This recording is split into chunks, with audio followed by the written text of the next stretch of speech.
recall the definition of quotient spaces, what we have defined earlier, and then we will define a norm on the quotient space. So let us quickly go through the definition of quotient space that we have defined. So if you recall, to define the quotient space, we started with a vector space X.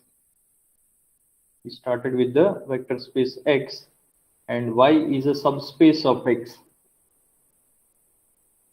Right? We are not taking closed subspace. As of now, we are taking only subspace.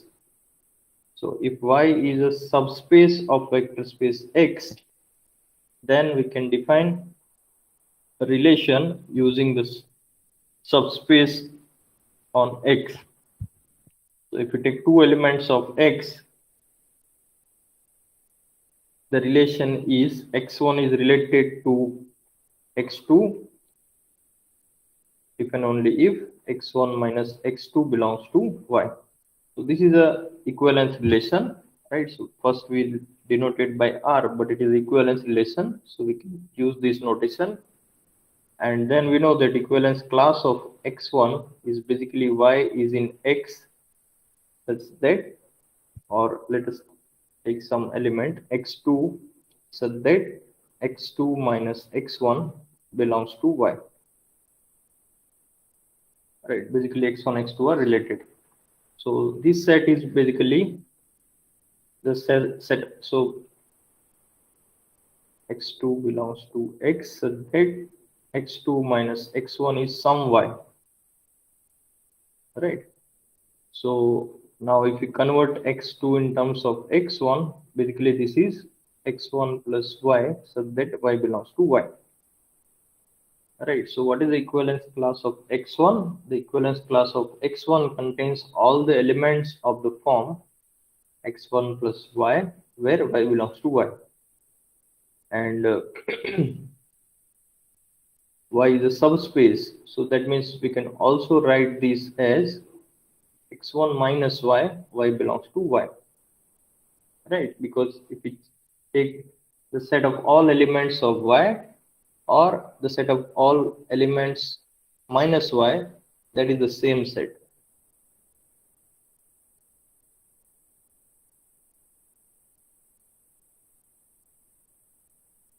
Right, these two are the same sets because Y is a subspace. It is closed under scalar multiplication. And the other thing is that, yeah, so if we write this in the set notation, if you remember, we have used the notation X1 plus capital Y to denote this set.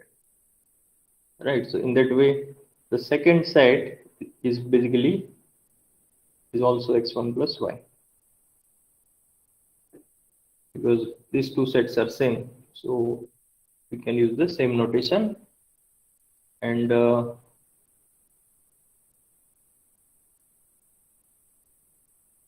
this set is also same as X1 minus Y by 2, Y belongs to Y.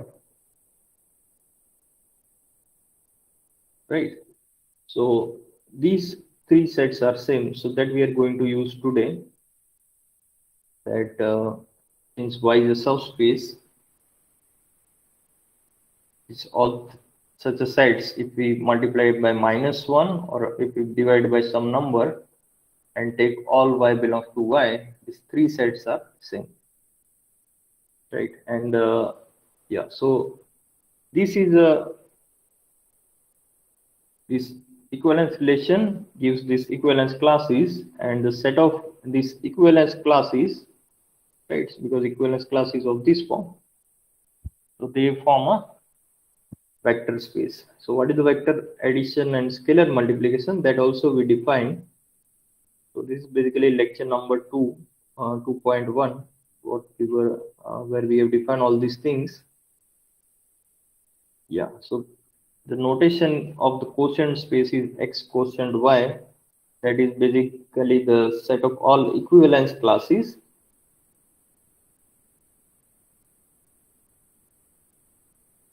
Yeah, and so these are the addition in this this set, and this is scalar multiplication. If we define on this set, then this set is a vector space with respect to these operations. And then we have defined that if we use this addition and scalar multiplication, the zero element in the quotient space is y. So that means if we add this zero element in any other element, we get the same element, right? And similarly, the inverse is minus x1 plus y. This is inverse, additive inverse.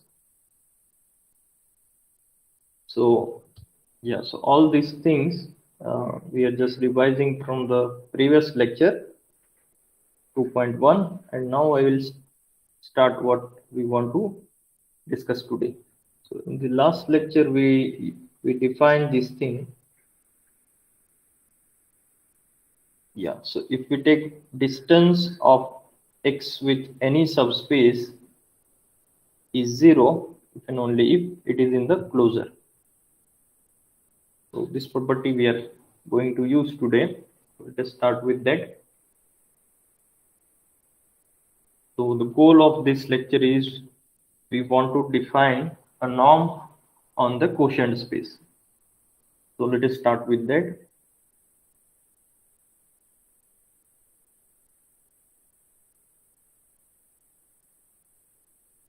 So let x be a let y be a closed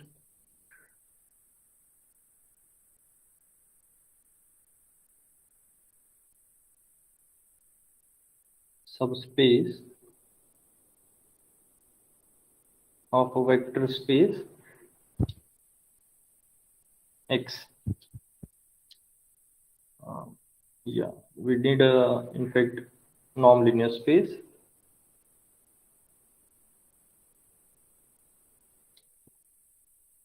Okay, norm space x. So norm space means we already noted that norm space means norm linear space, and for x plus y in the quotient space,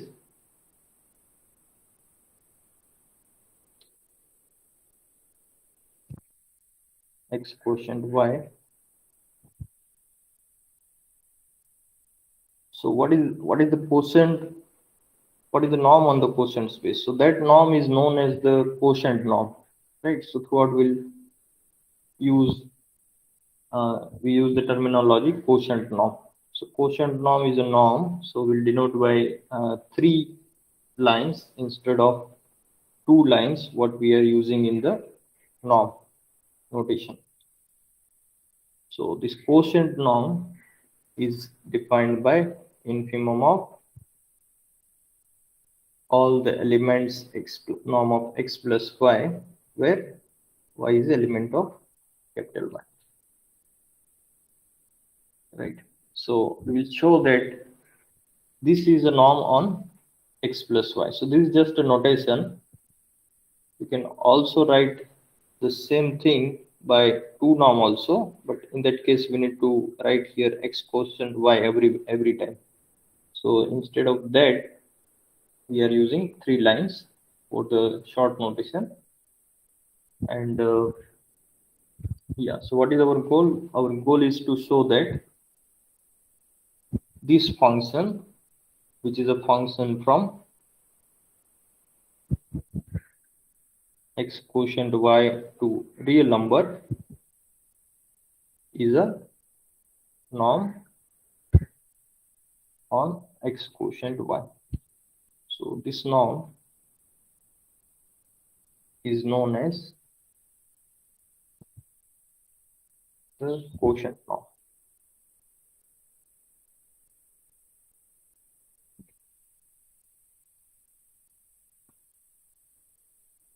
And so this is first part of the proposition. The second part of the proposition is that the convergence in that is regarding this convergence in this norm. If we have a sequence in the quotient space, so we know that in the quotient space all the elements are of this form x plus y, right? So if we take a sequence in x quotient y, it will be of the form xn plus y, right? So these are the elements of quotient space. It forms a sequence, then the sequence converges to some element in x quotient y. So whenever we say that sequence converges to some element in x quotient y, by default we are assuming that we have in mind that we are considering the quotient norm, and with respect to quotient norm, this sequence is converges to x plus y. Okay, so xn plus y is a sequence in x quotient y, it converges to x plus y. So when this happens, so this happens if and only if we get another sequence in the subspace. So this happens if and only if there exists a sequence yn in y such that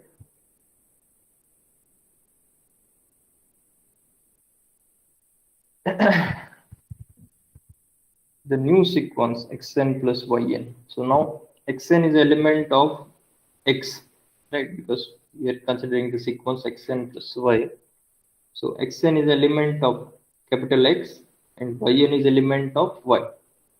So that means xn plus yn is element of x of the vector space x. It may not belong to capital Y because xn may not belong to capital X. Xn do not belongs to the subspace, but at least xn plus yn belongs to the vector space X.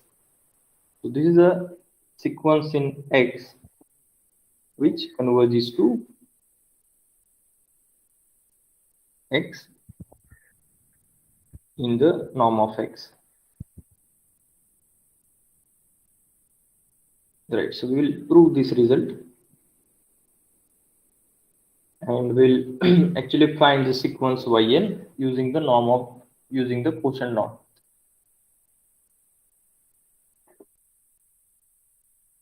So remember that we are assuming y is a closed subspace, right? So that is a difference here in this theorem. Earlier here we did not assume y is a closed subspace, we just assume y is a subspace.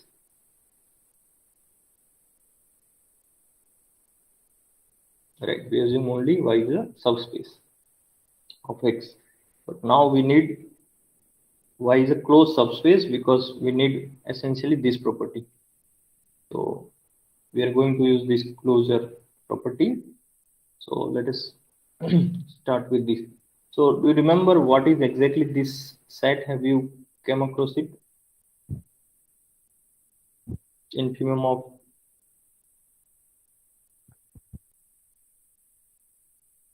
norm of x plus y. So yeah, so let us start with that.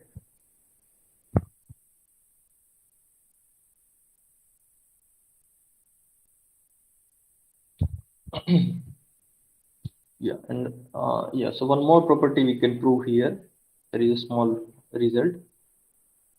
So that is for all k belongs to k and x belongs to x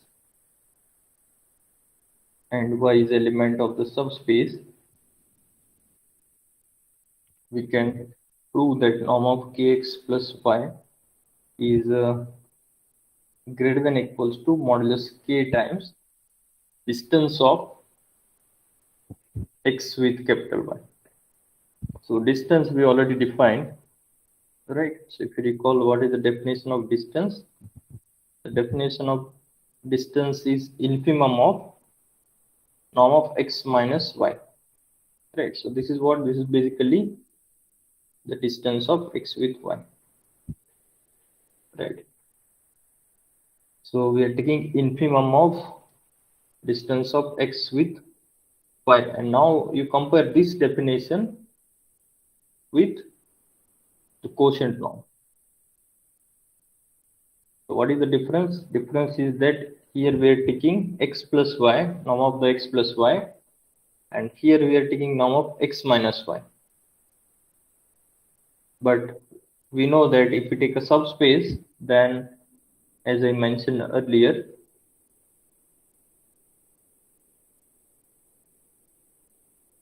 that these two sets are same, right?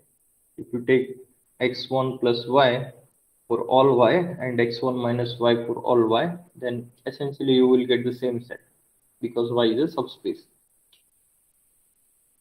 So that property, if we use, then this is essentially distance of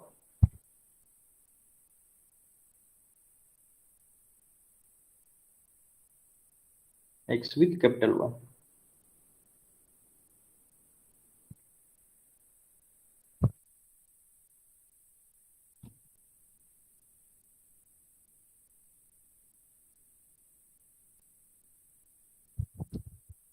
Yeah.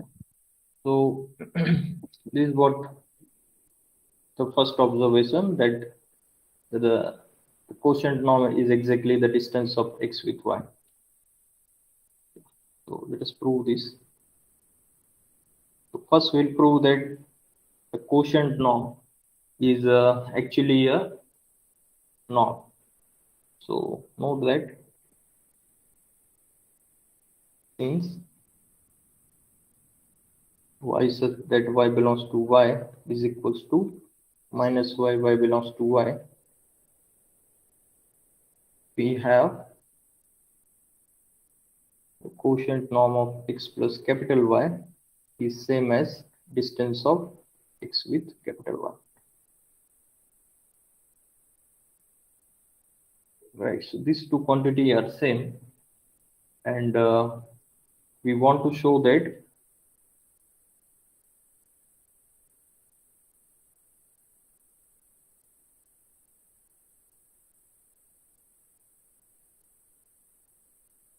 this set x plus capital Y satisfies all properties of all three properties of the definition of norm.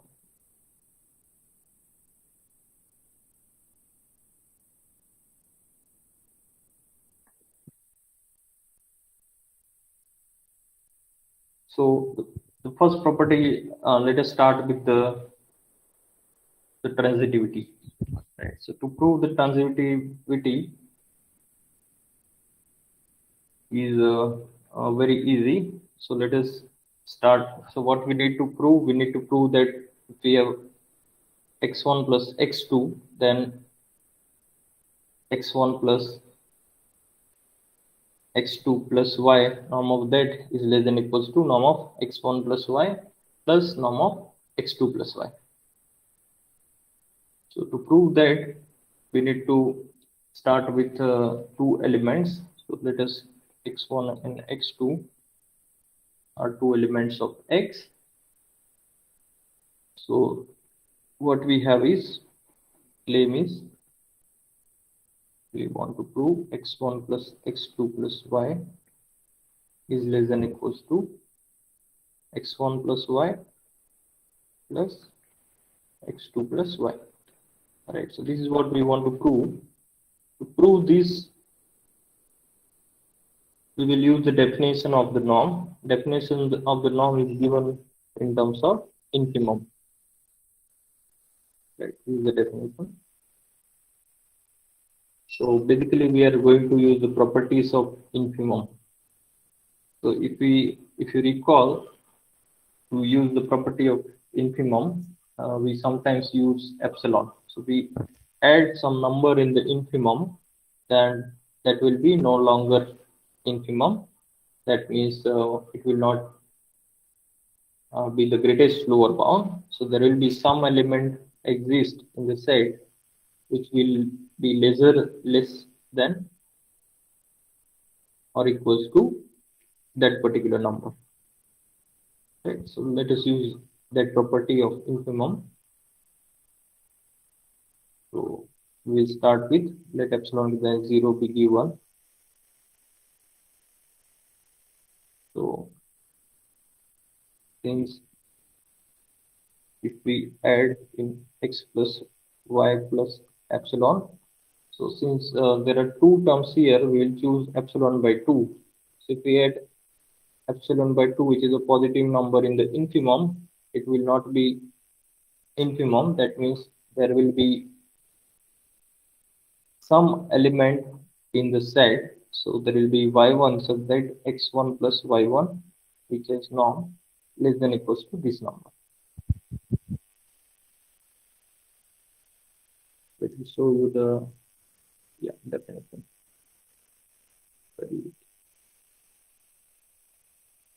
Yes, this infimum definition we are using here. Right? Using that we are getting this. So basically the same thing will give us for x2 we get y2. So since x1 plus capital Y, so x2 plus capital Y is another infimum. If we add in positive number, there will again exist another element in capital Y, that is y2, which satisfies this property. So for every epsilon, there exists y1 and y2 in capital Y, so that this holds. Right? Okay, so this is, we are essentially using the definition of infimum, and now we know that these are the elements of x, and this norm is basically norm in capital X. Right? So we're not writing that, but we'll keep in mind that this is the norm on capital X. So now in x1, x2, y1, y2 belongs to x,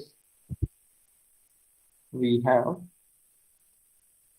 norm of x1 plus y1 plus x2 plus y2.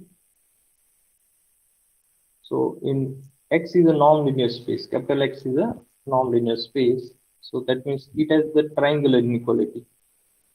So this term we can write as less than equals to x1 plus y1, norm of that plus norm of x2 plus y2. Right?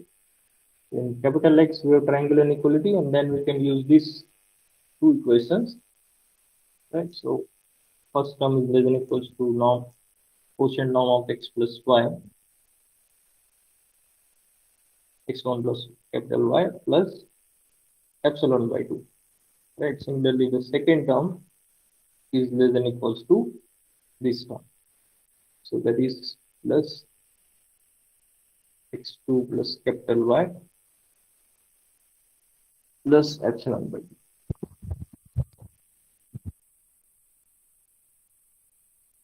Yeah, so finally we can add this both epsilons. So we get x1 plus capital Y plus x2 plus capital Y plus epsilon, and this left hand side term that actually depends on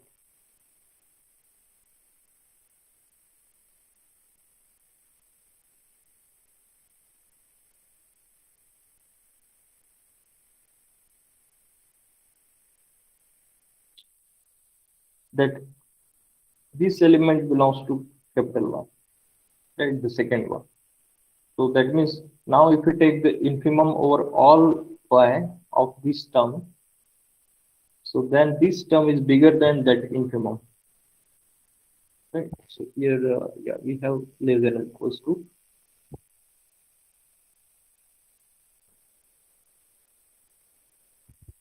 What I'm saying is, therefore, the infimum of all x1 plus x2 plus y belongs to y, and this term, so this is a particular element y, and now we are taking infimum over all y. That means the greatest lower bound is less than equals to particular element, right? By the definition of infimum, and then so y1 plus y2 belongs to y because y is a subspace, right? So y1 and y2 are elements of capital Y and y is a subspace. So y1, y2 is also element of capital Y. So that we are using here, and then we are using definition of infimum, and then this term is less than equals to this term.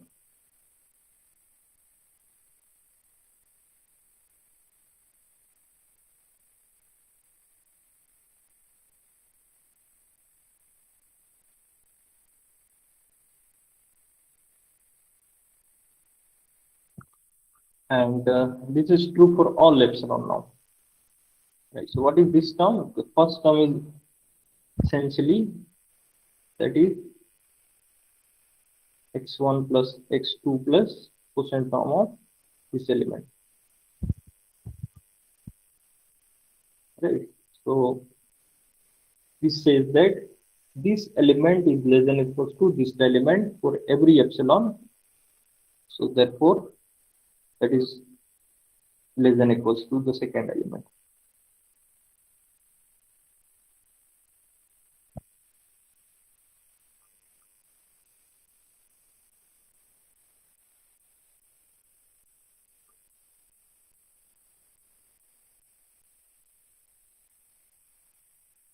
So this is our triangular inequality for the quotient norm, right? So this inequality we obtain for this map, which we are verifying it is a norm, and it has this, it satisfies this triangular inequality. So let us call this is first property. Now the second property we will check is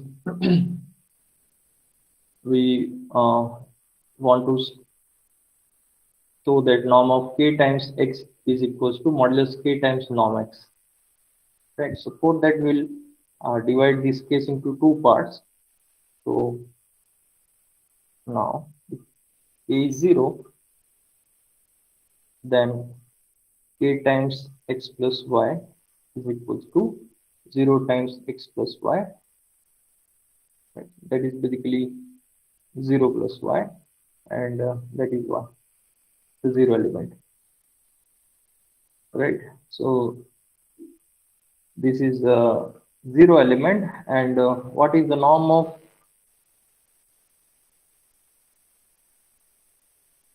capital Y? So norm of capital Y by definition is infimum of norm of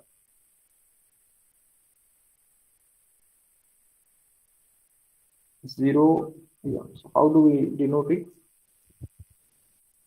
Yeah. So x is 0, right? So norm of y is that y belongs to capital Y. So what is the infimum of this set?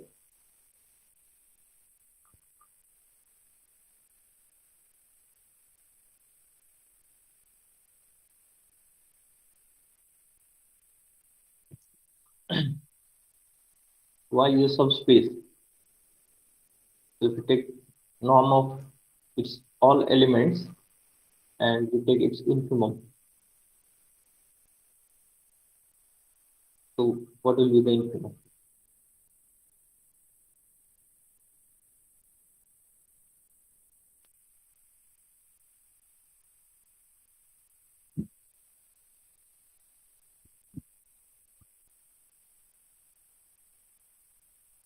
Sir, norm will be 0.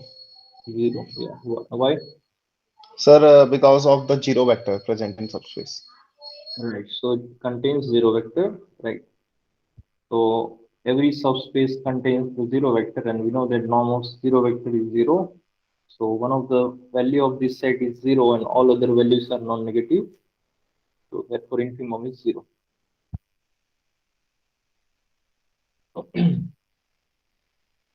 Yeah. So this says that if we take uh, so basically what is y? Y is this set. So therefore in this case, whenever k is 0, we have norm of k times x plus y. which is norm of y, and that is 0, right? And on the other hand,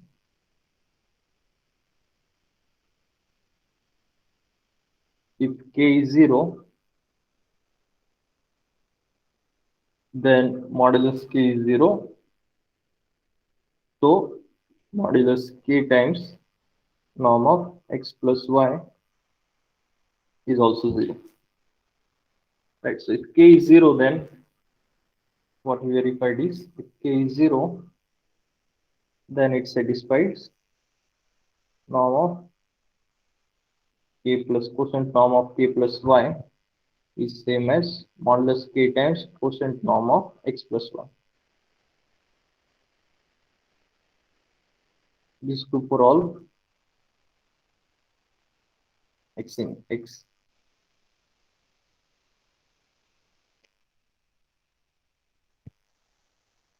Right? You write x in x or x for all x plus y in the quotient space. Both is the same thing. Yeah, so for k is equals to 0, we verified this property. Now for non-zero k. So if k is non-zero, that is the second case, then norm of k times x plus y. So that is by definition, it is infimum of norm of ax plus y. Y is the element of capital Y, right? So now I have mentioned earlier that since uh, k is non-zero, we can write this as k times y by k, right? Or in other words, if I replace this by ky, yeah, so that is the same thing. So we are writing y by k, where y belongs to y. So now I can take modulus k outside infimum. That is a property of infimum. The remaining will be x plus y by k. And since y is a subspace, we have already noted down that this set is same as this set. Right? If we divide by 2 or any number, is non-zero. So that means this set is same as modulus of k infimum of norm of x plus y or y dash, so that y dash belongs to y.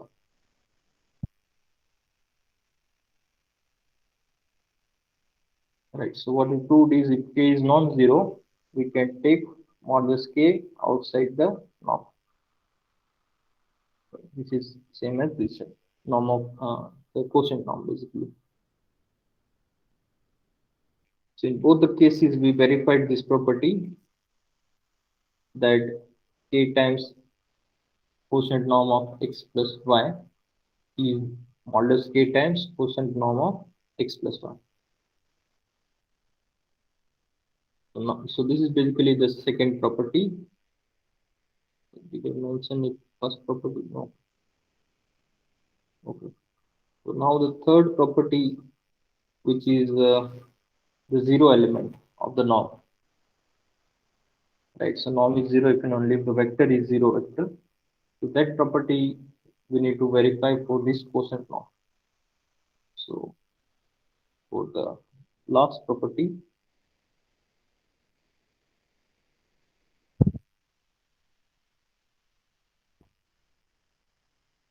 we start with suppose the quotient norm of some vector is zero, right? So if this quotient norm is zero, that means by definition what we have, therefore yeah, so what is the quotient norm? This infimum of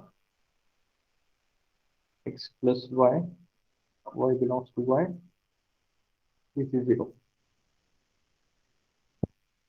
So now if this is 0, infimum is 0, if you recall a result from real analysis, any number bigger than this we take, then we can find an element in the set which is smaller than that element.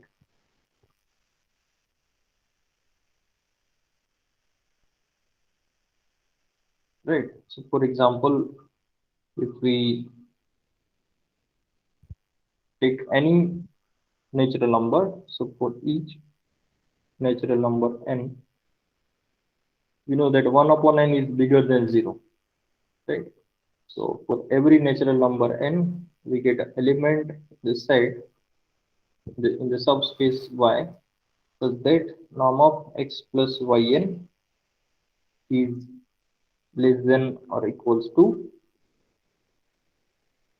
the infimum, which is 0, right, plus 1 upon n. Infimum is 0 plus 1 upon n. So this number is basically 1 by n itself. So we are getting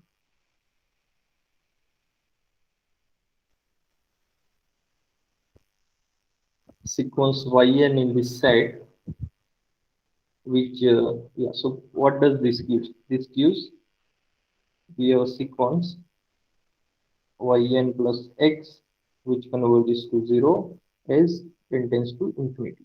So again, this is the norm of x, right? Because x and yn are elements of capital X. X is a non-linear space. So we're not writing, but it is element of the non-linear space capital X.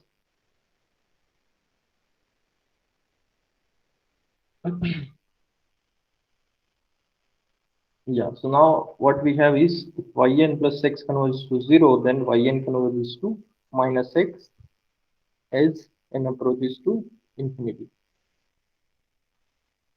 Right, so if yn converges to minus x and yn are elements of capital Y. So now you recall that what special property we are taking in this statement. The special property we are assuming is that capital Y is closed.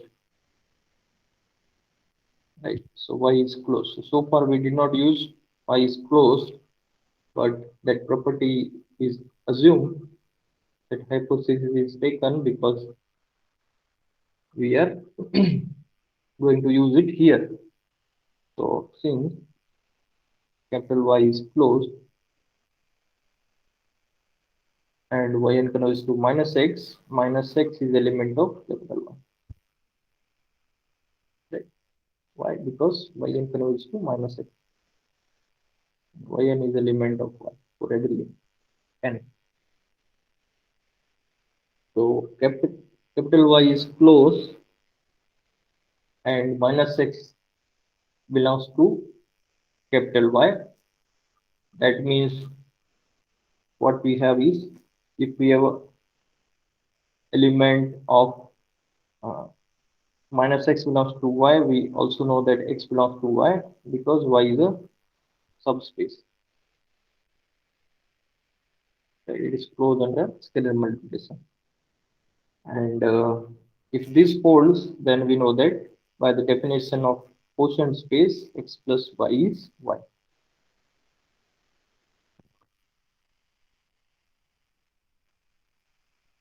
Right. So x plus the quotient space of x basically is the quotient space of 0, quotient set of 0. The equivalence class of x is equivalence class of 0. That is what we are saying here. And if this holds, then what does this mean? This means x plus y is a 0 element of x quotient y. Right? Because we know that capital Y is the 0 element.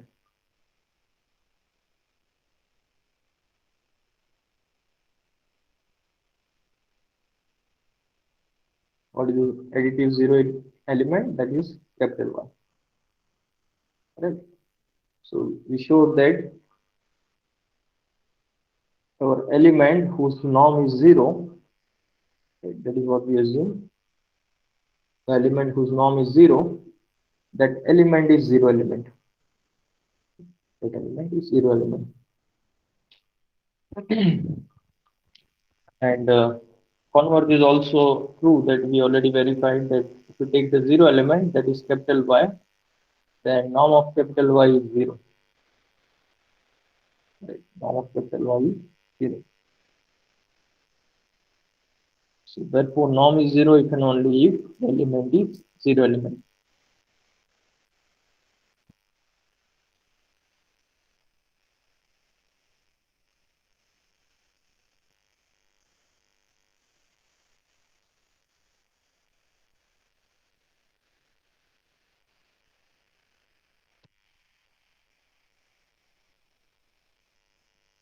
So this is the reason why this map satisfies all the properties of norm.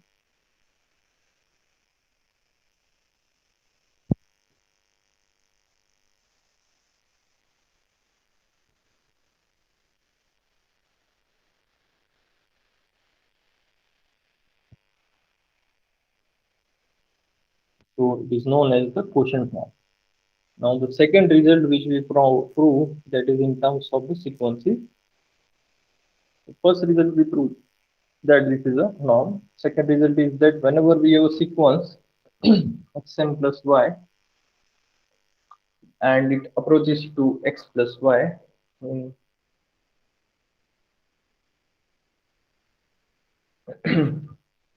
x quotient y, there exists a sequence yn, so that xn plus yn, it converges to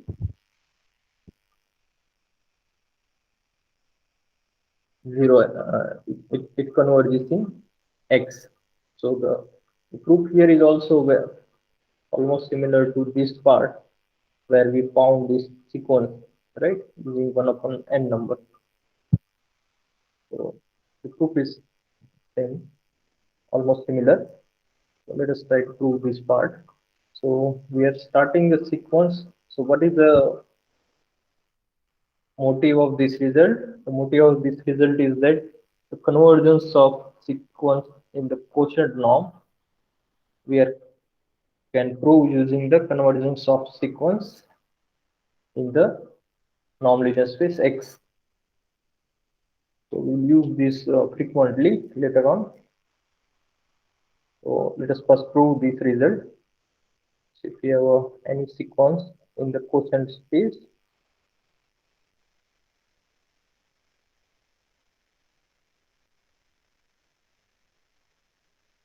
converges to x plus y in the quotient norm.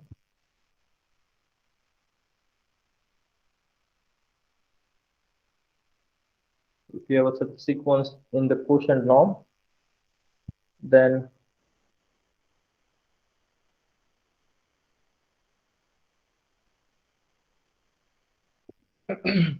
then what we get?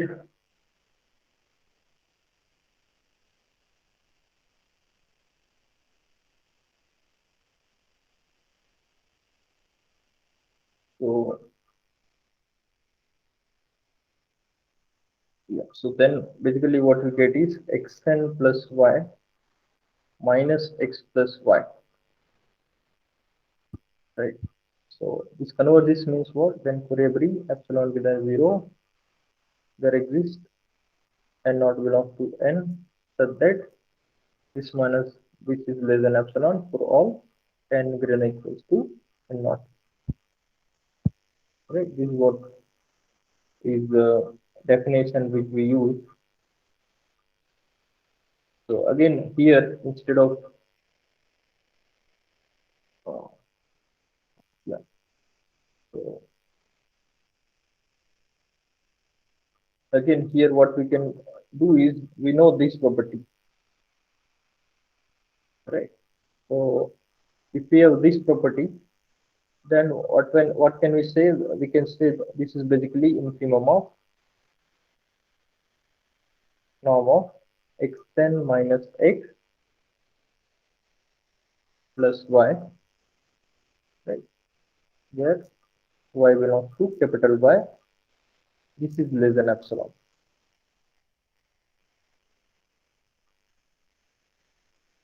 And if this is true, then for example, we can choose a different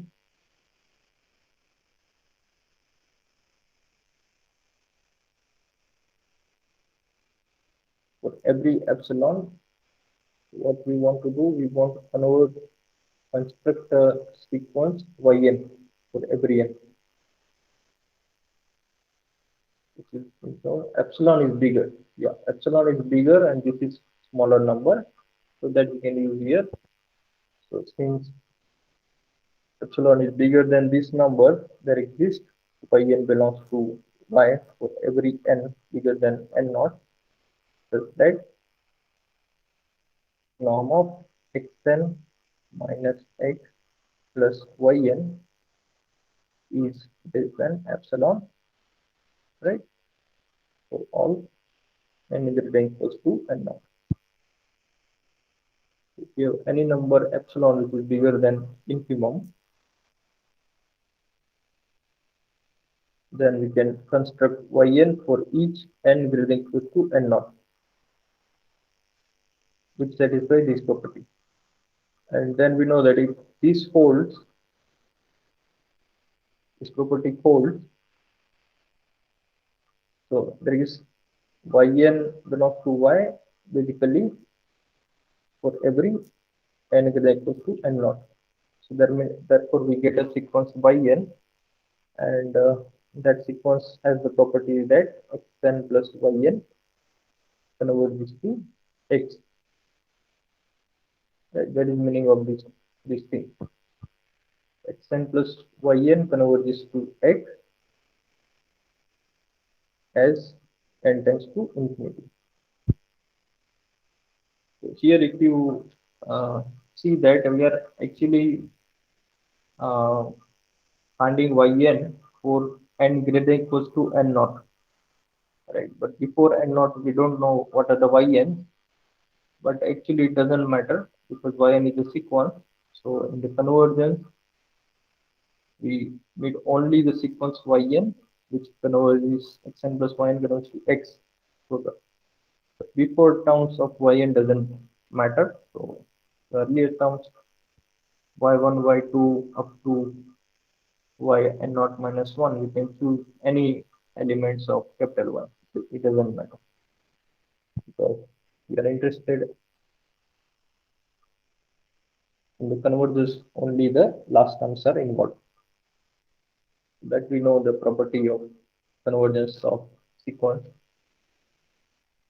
that only the later part of the sequence matters in the convergence.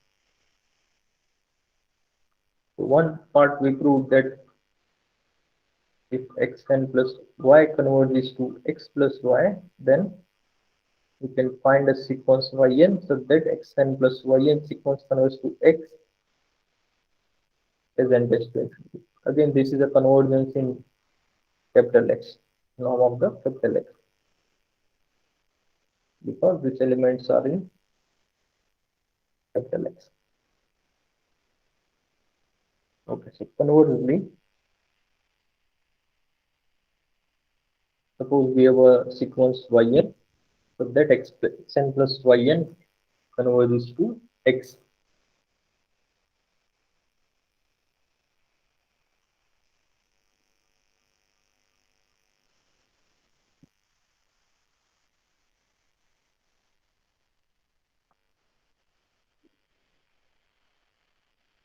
Yn of elements of y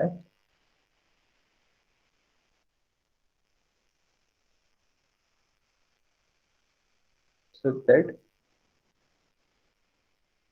the sequence xn plus yn converges to x. So suppose this is given. So now what we want to show is we want to show xn plus capital Y converges to x plus capital Y. right? So now note that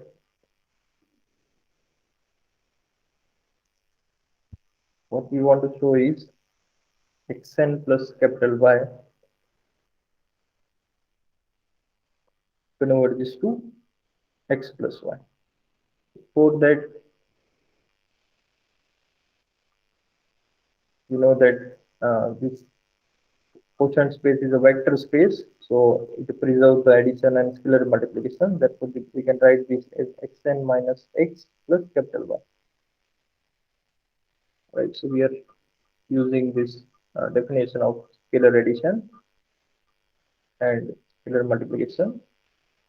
So using these two, we get we can write xn plus y minus x plus y as xn minus x plus y, and then this is infimum of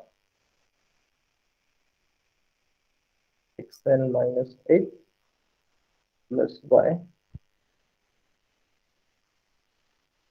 for every element of y. So therefore, in particular, if we choose y to be yn, then this is infimum, so it is less than equals to this element, right? So this is true for all natural numbers, because for every natural number n, yn is an element of capital Y.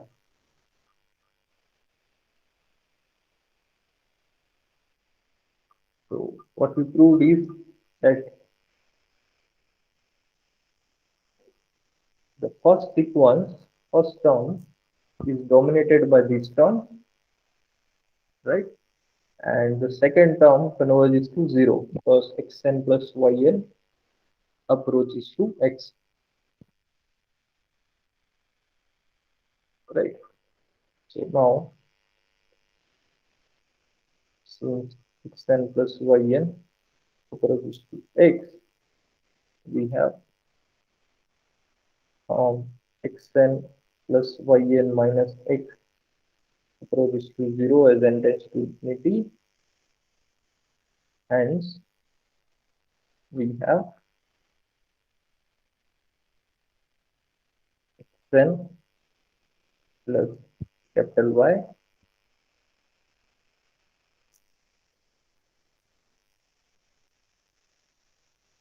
approaches to 0 as n tends to infinity. Right, so that is basically xn plus y approaches to x plus y in the quotient form. So we proved that the converse part, that whenever we have a sequence yn approaches to yn such that xn plus yn approaches to x, xn plus y approaches to x plus y. So this is the second statement which we wanted to prove. So what is the benefit of second statement? The benefit is that if we have a quotient space and we want to show some sequence xn plus capital Y converges to x plus capital Y, it is enough to find the sequence yn in Y such that xn plus yn converges to x. Right. So this is a characterization basically. Whenever we want to show some sequence in the quotient space converges to some element.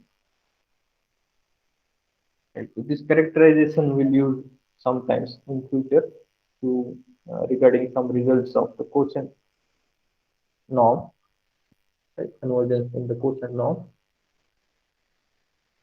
So therefore this result is useful.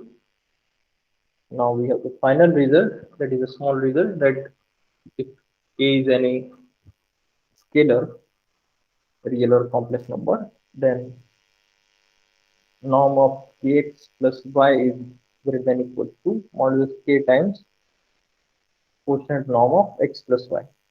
Right? What is the last quantity? That is basically it is quotient norm of x plus y. Right? These two are same because distance of x with y is, these two are same. right? Distance of x with y is quotient norm of x plus y. So let us prove this result. So A part we proved, B part we proved,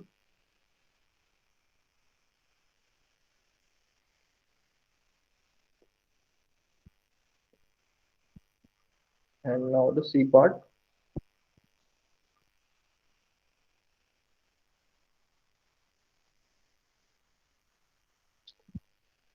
So again here we are using k, which is a scalar number. So it depends on whether k is 0 or not.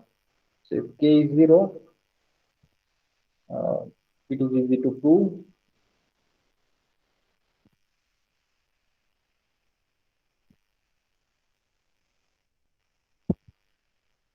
that modulus of kx plus y, right, that is greater than equals to modulus k times distance of x with capital Y. Because in fact it is obvious that left side is norm y because k is 0, and the right side is 0 because k is 0 modulus k is 0, right? So in fact it is obvious. And the other case is if k is non-zero, then again we can take uh, this outside. Yeah. So if k is non-zero, then modulus kx plus y, that is modulus k times norm of x plus y by k, and then again we can use the definition of infimum. So this is less than equals, this is greater than equals to modulus k times infimum of x plus y, y dash subtract y dash belongs to capital Y. So y dash is just an element of capital Y, right? Just a notation, and then we know that the last quantity is basically the distance of x with capital Y, right? So that is this result. So this result is a very important result. As the first application, we'll see that all the finite dimensional subspace of any vector space is closed. So let's start with this result proposition. If we start with any finite dimensional subspace of a vector space,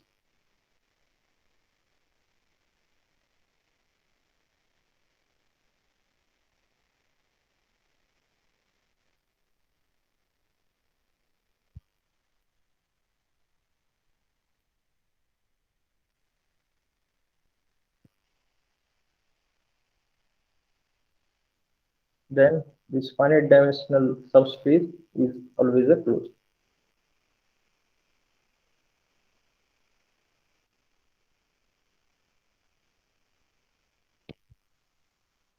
And Y is closed.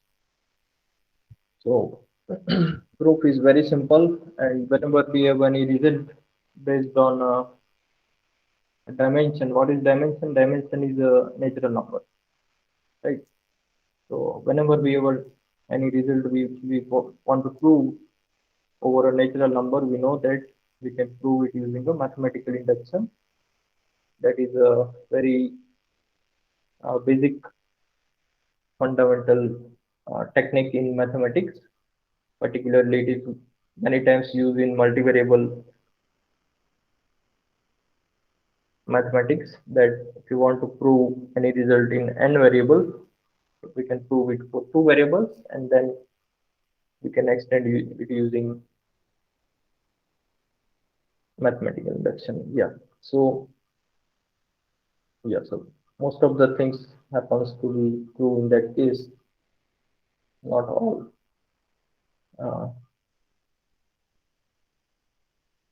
yeah, so let us start with the induction on the dimension of y. So we prove this result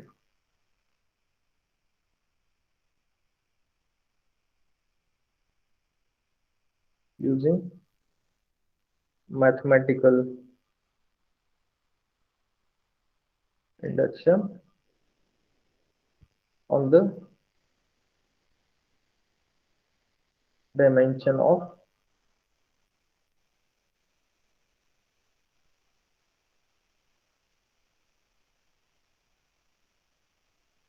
dimension of y. Y is end dimension. We are basically assuming uh, dimension is n, dimension n of y, right? So we are assuming y is n dimensional, and then we are proving it for uh, using the mathematical induction. So let us start with, suppose the dimension is 1. So case 1, that is m is 1. So if m is 1, that means it is one dimensional. So if you have a one dimensional vector space, its basis is any non-zero vector. That is a basis. That is a singleton element is a basis, right? So you choose any non-zero element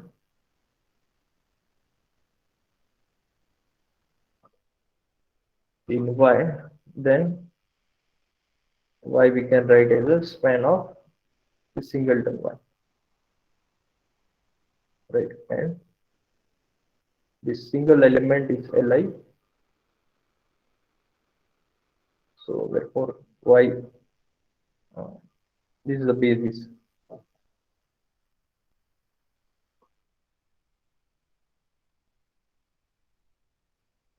So since capital Y is one dimensional subspace, and of course it is one dimensional, so it is non-zero subspace. So it always contains a non-zero vector, and any non-zero vector gives a basis. So we have selected any non-zero vector y1, it gives a basis. So now, what are the all elements of? So if you take any, we want to show y is closed, right? So y is closed means uh,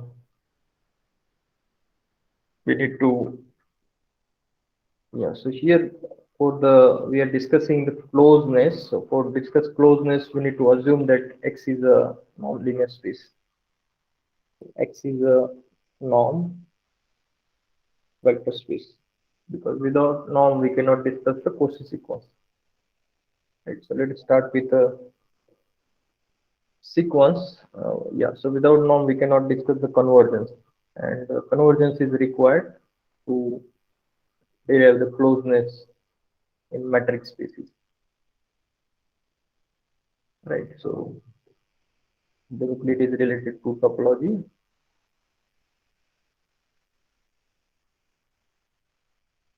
Yeah, so what we want to show capital Y is closed. To show capital Y is closed, we will show that every sequence in capital Y converges to element in the capital Y, right? Every Cauchy sequence. So let us start with any Cauchy sequence.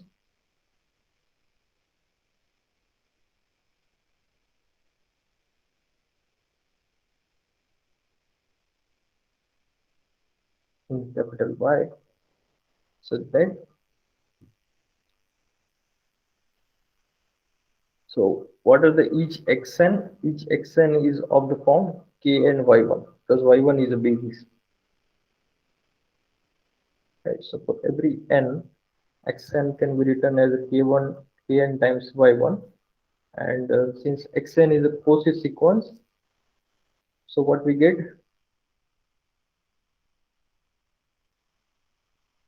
we know that norm of xn minus xm, xm we already used, so let us use xp. So that is same as norm of kn y1 minus kp y1, right? So we are denoting xn and xp using this description, and then we know that kns are scalars. So using the properties of norm, we can take it outside. So that is kn minus kp times norm of y1. This is a fixed number now. It does not depend on n and p, and this is a Cauchy sequence. This is Cauchy sequence, and we divide by this norm of y1.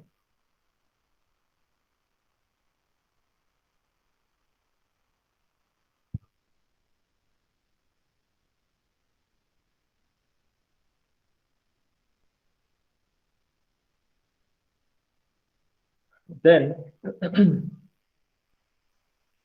then this converges to 0 as n and p converges to infinity.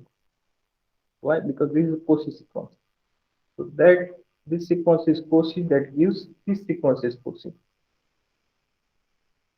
right? So let us write down that. So therefore, an is a Cauchy sequence. So we started with xn. That xn has given the sequence kn is a Cauchy sequence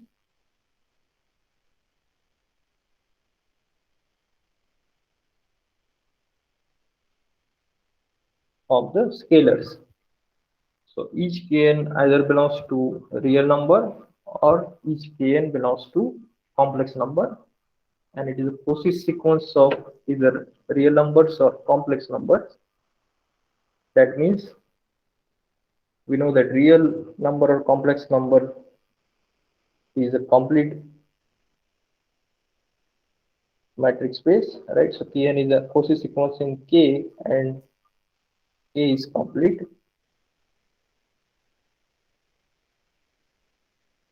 We get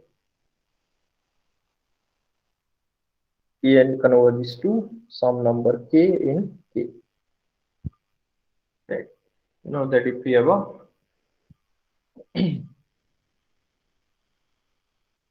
complete matrix space, then in which every Cauchy sequence converges. So if you have any Cauchy sequence of real number, it converges to real number. If Kn is a Cauchy sequence of complex number, it converges to complex number K. But once we have Kn converges to K, then if we come back to these elements, then Xn is Kn times Yn. So if Kn converges to K, then Xn converges to X, where what is X? X is basically K times Y1. Kn converges to K times Kn times Yn converges to K times Yn,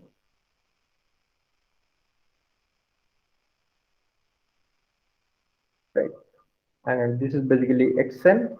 So Xn converges to Kyn, Kyn when saying X, because that is X is element of capital 1. So we proved that Xn converges. If Xn is an Cauchy sequence in Y, then Xn converges to element of Y, and that means basically Y is complete.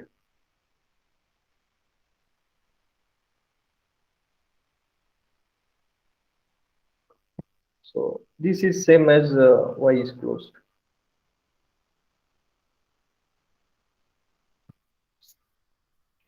right? Because if you have a complete matrix space, then if you have a matrix space, then in the matrix space, that matrix space is closed if and only if it is complete. So this result is a standard result of matrix spaces. You must have seen in analysis 1, right? So have you gone through this result in analysis 1?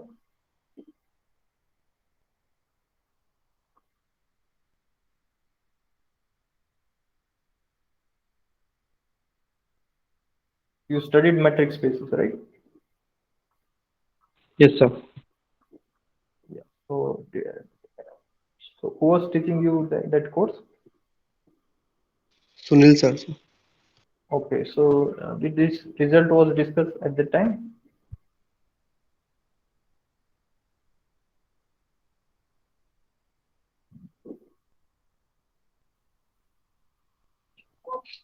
It is a yeah important result. It's a metric space is what discussed. You see whatever book you have referred, it will be there. So just go to this result. Every you have metric space, then it is closed if and only if it is complete. So these both conditions on metric space are equivalent. Okay, so we have proved this. If we have a one-dimensional subspace of a non-linear space, then that is closed. So that is what we uh, discuss here. Now the next thing which we want to extend this result using mathematical induction. So therefore m is equals to 1. The result is whole. So we want to prove this result for the general for m is equal to m. So assume that any m minus 1 dimensional subspace is closed. Subspace y is closed. So now we want to show subspace of x is closed. Now we want to prove this result for m dimensional subspace, right? So now let us consider. Let us suppose that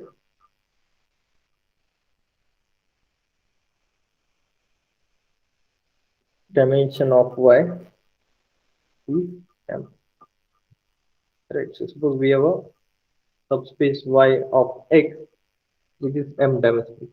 So that means we know that if it is m dimension, it has a basis containing m vectors.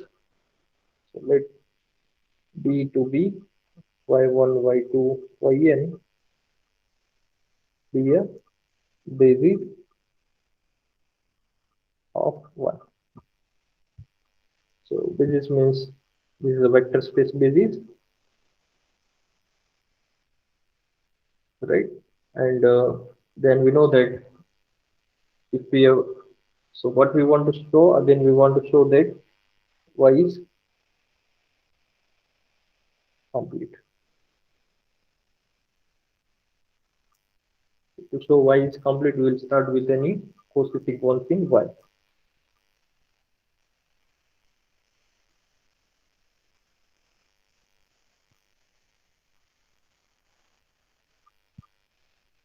So any, we know that every element of y is, we can express using basis element. So for all n belongs to n, assume that each xn belongs to capital Y and y1, y2, ym is the basis of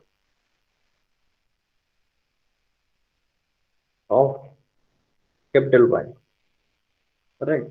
So yeah, so what we can do first is we can use this induction step. So for that, uh, we assume that each xn we can write as kn y1 plus zn, where zn is element of n minus 1 dimensional subspace, right? So if you take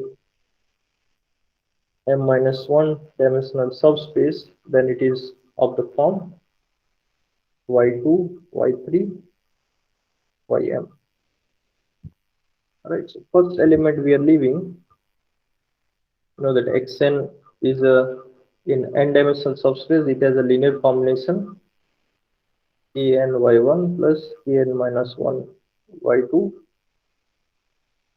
plus k1 ym, right? So sorry, so this n actually depends on this xn. So what, how will write this? Kn,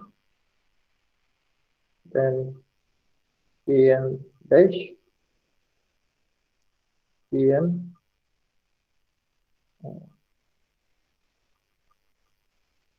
2 is equal, right? So this is a linear combination of elements of this form. So that we will write as a Zn, which is a span of y2 up to ym.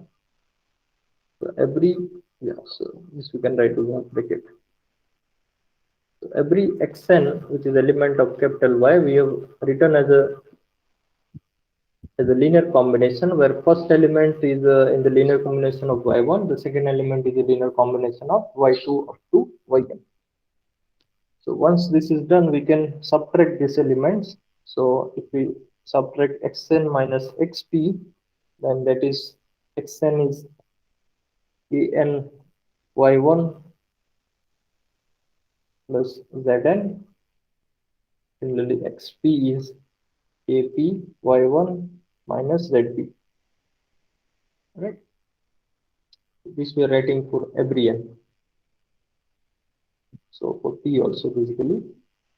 And then we can rewrite this as kn minus kp times y1 plus zn minus zp. So now this element is in the form of the third property, which we proved here.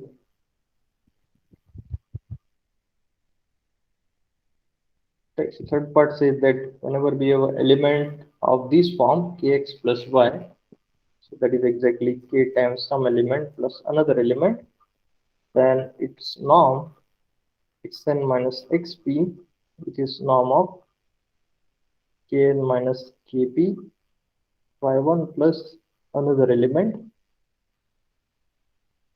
we can write as modulus of k times quotient norm.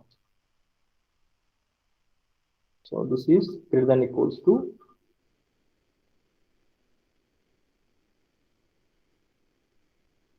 modulus of kn minus kp times distance of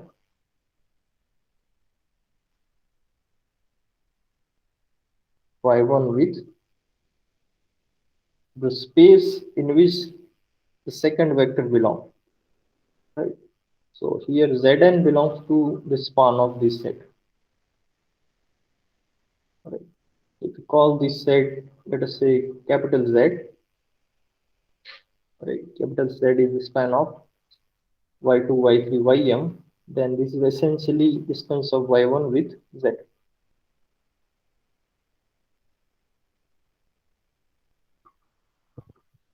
Right? And then again, the distance is non-zero, right? Distance is non-zero because again Z is complete. That is our assumption. What is the assumption? Assumption is any m minus 1 dimensional subspace is closed, right? And y1 does not belongs to Z. So now since Z is closed by the induction hypothesis and y1 doesn't belongs to Z, so distance of y1 with Z is strictly greater than 0, right? It cannot be 0. So we use here that the distance is 0 if and only if it belongs to the closure. But that is not true here. That is not belongs to Z and Z is closed, so it also does not belong to the closure. So distance is strictly greater than 0, and since this is strictly greater than 0, we can again divide by this number, and therefore we get, since xn is a Cauchy sequence, we get kn is a Cauchy sequence in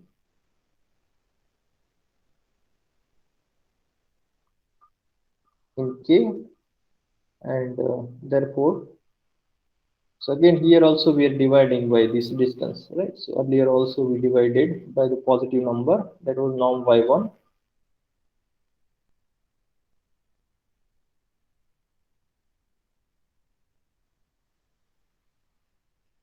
So we divided by this positive number, right? Similarly here also we are dividing by the number distance, which is a positive number. So that will give us kn is a Cauchy sequence, and Cauchy sequence in k is complete, so kn converges to k.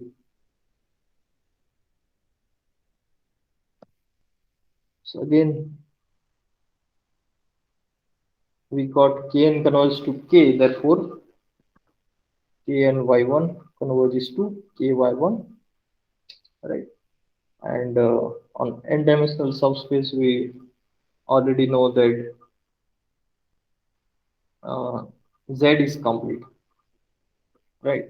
What is uh, now what is zn? Zn is basically xn minus kn y1, right? If you recall, what is zn? Zn is basically xn minus kn y1. So this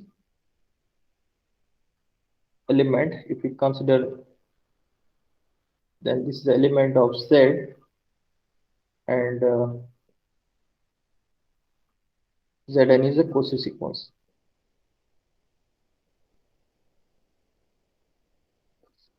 So again by the induction hypothesis,